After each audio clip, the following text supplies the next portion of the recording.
Olá, queridos amigos Homens de Prata. Hoje eu, Cuca, tenho o prazer de receber uma pessoa que, primeiro, ele quer ser prata e a gente abriu uma exceção para ele. E outra, não tem um cabelo branco.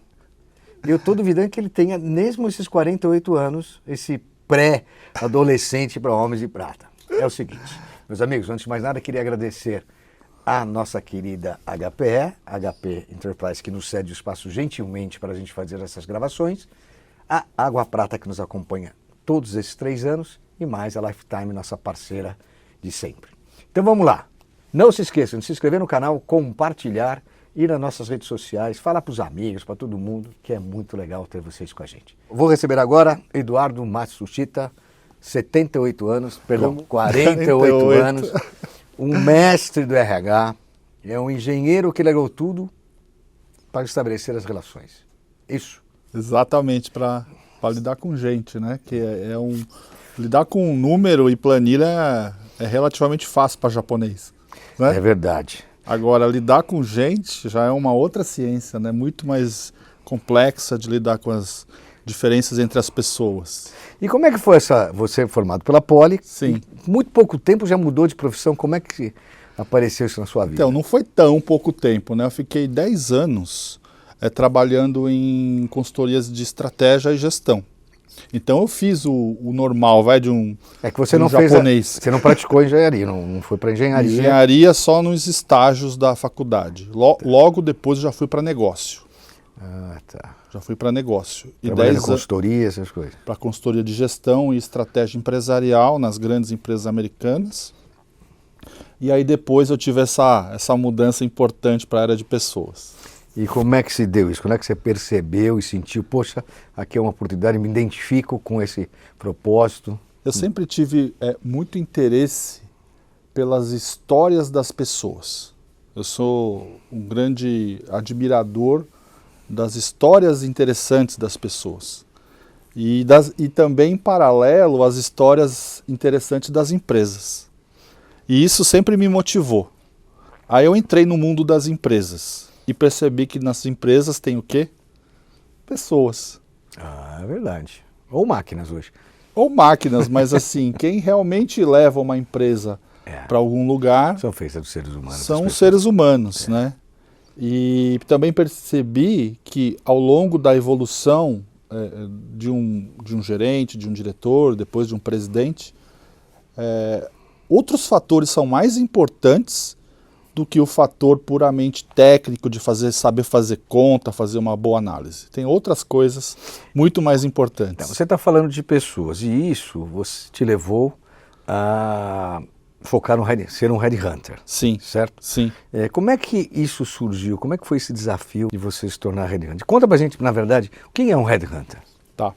Um headhunter, isso é legal você falar, porque assim, muita gente confunde um pouquinho o que é um headhunter. Um headhunter, ele trabalha especificamente para as empresas. Então, nós somos contratados pelas empresas para a gente contratar os altos executivos ou executivas para esta empresa. Entendeu? Não o contrário. Você cuida da captação e recrutamento de executivos para as empresas. Para as empresas. Tá. Né? E a gente trabalha muito com C-level, CEOs e conselheiros. Então, sempre pelo lado das empresas. Porque tem um outro tipo de trabalho que quem às vezes contrata são as pessoas. Mas isso é o mais normal. A gente não faz. O mais normal de headhunter é as empresas. Tá. As empresas que contratam olhando todos os executivos e executivas do mercado para aquela posição em específico e fazendo uma seleção num primeiro momento e depois que a gente chama do match, para ver se dá certo um com o outro. E isso a gente está tendo uma movimentação muito grande entre as empresas, os executivos. Como é que está o mercado hoje? O mercado, eu vou dizer assim, ele sempre está muito movimentado, porque nós temos um problema no Brasil, né? Um problema de que nós temos poucos talentos. O Brasil não é um grande formador de talentos da demanda que a gente precisa. Isso é uma novidade, porque a gente sempre fala que o Brasil é cheio de talentos, cheio de criativos, ou são áreas específicas que você está dizendo que não tem. Por exemplo, diferentemente dos Estados Unidos, né? Os Estados Unidos é o grande formador, tem muitas, por exemplo, faculdades, universidades, empresas que conseguem formar uma quantidade enorme de talentos executivos. No Brasil, que é um país um pouco mais, né, pobre e subdesenvolvido ainda, a gente não consegue criar, desenvolver tantos talentos executivos assim. É por isso que existe Headhunter. Porque se tivesse, eu brinco assim, se tivesse talentos em cada esquina, não precisava de Headhunter. A gente ia lá, de cabeça, né? a gente não precisava. Por que precisa da gente? Porque tem pouco. E a gente vai atrás desses poucos. E o mercado tem bastante Headhunter? Como é que funciona esse mercado? Ele tem bastante Headhunter, só que não para os níveis que a gente trabalha. Que são os níveis de direção das companhias, dos CEOs e dos conselheiros. Vocês trabalham só Só no top management, que a gente chama. Então, tem poucas empresas na realidade nesse segmento. Agora, em segmentos de média gerência e de baixa gerência que a gente chama, aí realmente tem às vezes até milhares de empresas. Que legal. E aí em 2012, quer dizer, você ficou todo esse tempo, quantos anos você ficou trabalhando para terceiros? Eu fiquei trabalhando para terceiros uns 13, 14 anos. E aí em 2012 você fundou a sua empresa. empresa. E agora, fora isso, o trabalho, você também tem um lado mais social, que você trabalha com ONG. Como é que é esse trabalho social que vocês, acredito que fazem? Então, isso é uma coisa que eu faço praticamente desde criança. Eu sempre participei de projetos, associações de trabalhos comunitários. Então isso veio desde a minha infância e juventude. E depois na minha vida adulta, de um jovem adulto e agora, né, de uma pessoa mais vivida, isso se intensificou. Porque eu sempre quis trabalhar para devolver alguma coisa para a sociedade ou para o nosso país que eu recebi. Então eu tenho muito isso para mim, eu dedico, vou falar para você, quase 30% do meu tempo, eu trabalho de segunda a segunda. Quer citar algum? Você? Eu quero sim. A ONG Locomotiva, que é uma ONG de ensino de música clássica para crianças em alta vulnerabilidade social. São 700 crianças que são treinadas por nós em música clássica, e 7 orquestras. E em alguma comunidade específica? Em 3 comunidades, uma em Santo André, outra em Mauá, são regiões extremamente complexas. Periféricas, né? E também na zona leste, extremo leste de São Paulo, no bairro do Sapopemba. Puta, que bacana, parabéns, viu? Eu fico feliz de saber que as pessoas que vêm aqui, de algum jeito, conseguem retribuir tudo que conquistou. Muito obrigado. E me fala uma coisa, como é que você arruma tempo? Você falou que trabalha de segunda a segunda, para Sim. vocês curtirem os dois, mais a filhota, momentos familiares. Como é que é essa vida depois que nós resolvemos empreender, o trabalho aumentou, mas existe alguma flexibilidade um pouco maior. Então, na realidade, a gente tem uma agenda bem estruturada para tentar separar as questões profissionais, as questões minhas, dos meus hobbies, que são as ONGs. As ONGs são seus hobbies? Então, tem algumas coisas além das ONGs. Tem as ONGs em si, mas principalmente também a parte de lidar com jovens universitários que são empreendedores. Então, eu trabalho muito em diversas universidades brasileiras, a maioria universidades públicas, tem algumas privadas também, apoiando e mentorando e ajudando e conectando jovens empreendedores para que eles possam trilhar um caminho de muito sucesso. E tem dado frutos isso? Você tem visto resultados? Poxa, que legal.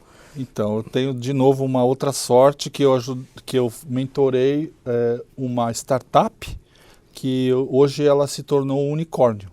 Nossa, acima de 1 bilhão? Acima de $1 bilhão de valuation. E eu comecei a mentorar esses garotos. Pode citar o nome? Posso, que eu comecei a mentorá-los quando eles tinham 19 anos de idade. E hoje eles têm? 26, 27 anos. Pouco tempo. Eles ficam até um dos armazéns nossos fica aqui perto. Essa startup se chama shopper.com.br. Ah, Shopper. A Shopper de compras recorrentes de supermercado. Que bacana. Então... E de onde eles eram, essa molecada? Eles eram do INSPER. Ah, do INSPER. Do INSPER, onde eu trabalho há quase 12, 13 anos. Até hoje eu ainda trabalho lá mentorando jovens. E tem uma coisa interessante de trabalhar na universidade. Os alunos, eles sempre são jovens. Eles sempre estão chegando jovens, com 17 anos, 18 anos. E a gente sempre é um ano mais velho. Olha só que interessante. Então, assim, a gente sempre está, de alguma forma, trabalhando com jovens, nós estamos sempre renovando as nossas relações.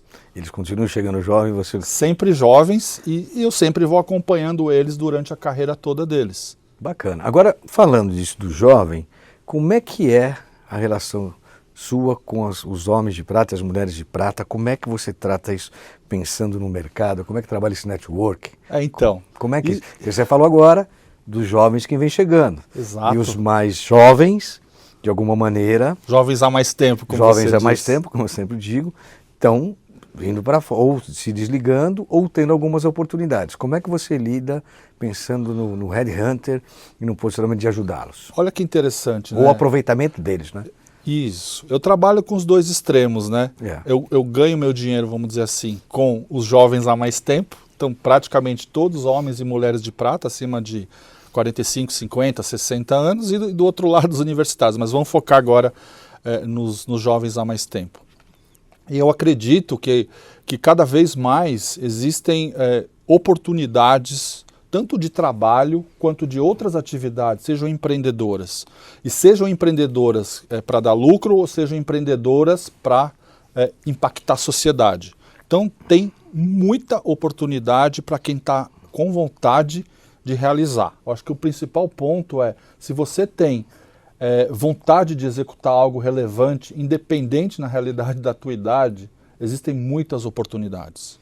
Tá, isso você hoje tem tido sucesso em recolocação dessas pessoas?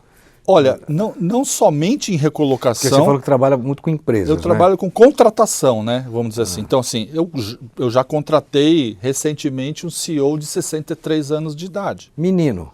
Garoto, né? Mas que, eventualmente, em algumas empresas, poderia, eventualmente, não ter sido contratado. Mas, para mim, isso pouco importa. Eu não olho a idade no currículo. Eu olho o que a pessoa entregou. A competência dele, né? E eu olho também o nível de entusiasmo e o nível de energia que essa pessoa ainda tem. Então, na realidade, eu acho que não importa a idade, importa o nível de energia. Tem pessoas jovens que sem nenhum entusiasmo. E as empresas aceitam numa boa, né? Esses profissionais, como é que você... Aceitam numa boa. É claro que tem empresas que têm algumas políticas, né, que às vezes podem restringir um pouco isso. Ainda existe isso? Existe. Existem empresas que têm políticas de idade, né? Mas isso eu acho que com o tempo isso vai se reduzir, a intensidade disso, vai ser cada vez mais raro isso acontecer, ponto número 1. E tem empresas que nem estão preocupadas muito com isso. Mas eu não queria falar só de empresas. Eu também queria falar a respeito de outros tipos de oportunidades que não necessariamente aquela posição executiva clássica de uma empresa. Okay. Existem atividades adicionais, seja em startups, seja em mentorias, seja no seu próprio empreendimento que você pode começar, uma empresa de consultoria, ser conselheiro de empresas ou mentor, enfim, tem tantas coisas que podem ser feitas com a sua experiência e com o seu network. Eu acho que aí você matou o negócio que a gente trabalha muito aqui, esse network, esse relacionamento pode proporcionar várias opções de inovação de si próprio. Inúmeras, né? Porque o que eu costumo dizer? Que quando um grupo de pessoas inteligentes e que já fizeram muito na vida se reúnem, lá tem uma inteligência coletiva concentrada. E essa inteligência coletiva concentrada faz com que seja possível você fazer muitas coisas inteligentes e ainda muito impacto pela sociedade. Dividir o seu conhecimento e somar a outros, né? E multiplicar, dividir para multiplicar. Né? Só que as pessoas precisam se juntar com interesses comuns e criar algo um pouco mais pragmático. Então, às vezes, em alguns grupos que eu vejo, existe muita conversa, muita discussão, mas existem poucos projetos mais um pouquinho pé no chão. E é justamente isso que a gente está tentando estabelecer dentro do próprio Homens de Prata, agora colocar uma coisa mais formatada, que a gente aproveite bastante esse relacionamento, de forma, né, mais consistente. Isso, é isso que eu acho que poderia ser feito e eu estou completamente aí disposto a cooperar com vocês, porque eu acredito que com essa potência que vocês têm, com essa comunidade, hoje chama ecossistema que vocês estão criando, isso pode criar inúmeras oportunidades para todo mundo do grupo, ponto número 1, e também para outras pessoas que ainda nem estejam no grupo. E outra, é livre escolha, né? não é? Exato. É livre escolha. Vem, participa. Não, eu quero, poxa, tive uma ideia. Isso. Poxa, tem interesse em pôr dinheiro, tem interesse em receber, em dividir conhecimento. Ou tenho interesse de formar uma equipe para tratar dessa temática que a gente está se entusiasmando por ela, ou um produto novo, ou uma empresa, ou um negócio. Quer dizer, dessa inteligência coletiva podem surgir várias coisas interessantes. Inclusive atividades que não importa não só a idade, mas a sua condição física.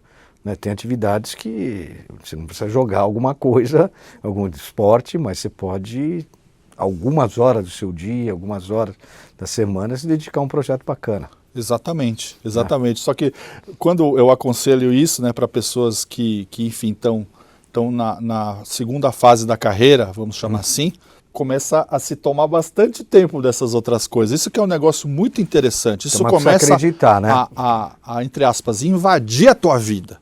De uma maneira completamente diferente. Diferente.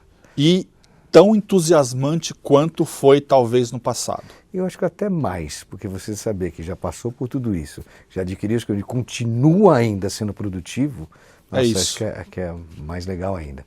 Exatamente. Eu acredito muito que você, independente da idade que você tenha, você tem que continuar em cena. A gente está aqui em cena, né? Até vou brincar isso. Você tem que continuar em cena.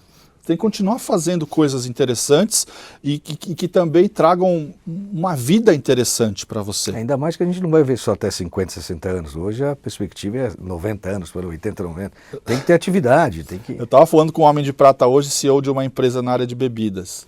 E ele falou assim, Edu, eu vou viver até 120 anos. O que eu faço nos próximos 60? Trabalho, olha só que doidice. Ele falou, vai se divertir. Não, e ele é tão entusiasmado com a vida e com os negócios dele e com as coisas que ele está fazendo, que eu senti que, assim, na verdade, não importa muito a idade cronológica. O que importa muito é a nossa idade mental. Né? Então, um grupo como Homens de Prata também vai contribuir bastante com essa questão da saúde mental das pessoas. Total, também acho. E como você se vê nos próximos anos, pensando que você tem capacidade de chegar pelo menos na produtividade até 80 anos? Como é que você... Eu me vejo cada vez fazendo mais coisas interessantes, cada vez podendo contribuir mais ainda com a sociedade, cada vez mais ganhando mais dinheiro, porque assim, a gente não precisa ter medo de ganhar dinheiro. A gente pode fazer as coisas com muito propósito e ainda assim ganhar dinheiro. Quando a gente fala ganhar dinheiro, mas não pode falar... Não. Faz parte. Faz parte. Nossos pilares são financeiro, que não é só a capacidade de captar e guardar, mas também de gastar e ganhar. Isso, de gerar renda. De gerar. Né? Então, assim, às vezes a parte de ganhar dinheiro vira um tabu, né, na vida das pessoas a partir de um determinado período. Mas na realidade é o seguinte, é o dinheiro que viabiliza as coisas. E então, a satisfação de muitas vezes, realizei, não importa o dinheiro, mas realizei e ganhei. Isso, nem que seja talvez um pouco menos que você ganhava na sua época de, sei lá, de empresário ou de executiva, mas você tá ainda assim tendo um resultado financeiro. Então eu acredito que isso, né? É bom. Produzindo, ganhando, impactando. Que bacana. Que recado você dá para os nossos homens de prata, nossos queridos seguidores? O que você diria para eles agora? O meu recado principal é continue fazendo coisas, né? Eu tenho uma hashtag chamada networking do fazer. Quer dizer, o que é o networking do fazer? É você se juntar com pessoas inteligentes e interessantes para você fazer algo interessante que impacte a sociedade, as pessoas e principalmente impacte a você. Quer dizer, no fim, tudo que você entrega para o mundo, ele volta para você. Então, enquanto você estiver produzindo, isso vai ser extremamente positivo para você continuar a tocar a sua vida de maneira entusiasmada. Que bacana, tá vendo? E me fala uma coisa, como chama a sua empresa, se as pessoas quiserem eventualmente te procurar para entender um pouco melhor, um executivo, uma executiva? Como é que a minha empresa chama CEO Infinitas, Board and Executive Search. Esse é o nome da minha empresa, CEO Infinitas. E o que eles vão encontrar lá? A Denise, é claro. Não, vou encontrar uma empresa de recrutamento de altos executivos, isso é um dos produtos, mas a gente também tem um programa de aconselhamento de carreira para altos executivos, empresários e empreendedores, quando você quer tomar uma decisão relevante sobre a sua carreira e sobre a sua vida. Que bacana. Bom, pessoal, Queria mais uma vez agradecer a HPE, a Água Prata e a nossa querida Lifetime. A HPE é especial por nos ceder hoje e alguns dias das nossas gravações. Edu, antes de terminar, eu queria que você recebesse Obrigado. um brinde da nossa querida Água Prata, são águas Obrigado. tônicas. Muito obrigado. E também uma lembrança dos nossos 3 anos. Fantástico. Esse aqui você entrega para dona Denise. Na Muito verdade, seriam obrigado. os 2 para ela, mas vou dar uma coisa de chá para você. Mais uma vez, obrigado. Tá bom, muito obrigado. Um abraço. Abraço. Pessoal, é isso aí. Homens de Prata, uma geração de valor. Bye, bye.